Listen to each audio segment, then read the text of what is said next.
काले के शिव के मनाइब हो शिव मानस नाही। काले के शिव के मनाइब हो शिव मानस नाही।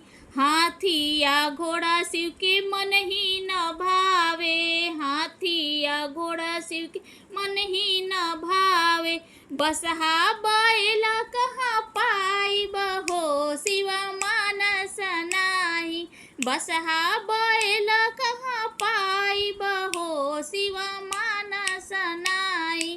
काले के शिव के मनाइब हो शिव मानस नाही।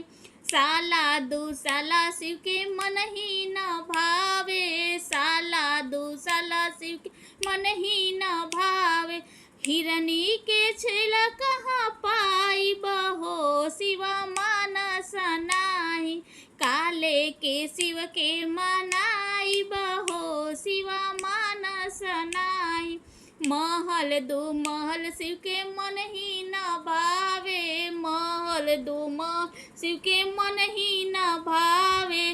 टूटही मड़ैया कहाँ पाइब हो शिव मानस नाही। टूटही मड़ैया कहाँ पाइब हो शिव मानस नाही। काले के शिव के मनाइब हो शिव मानस नाही। पूड़ी जिलेबी शिव के मन ही न भावे। पूड़ी जिलेबी शिव के मन ही न भावे। भंगिया के गोला कहाँ पाइब हो शिव मानस नाही।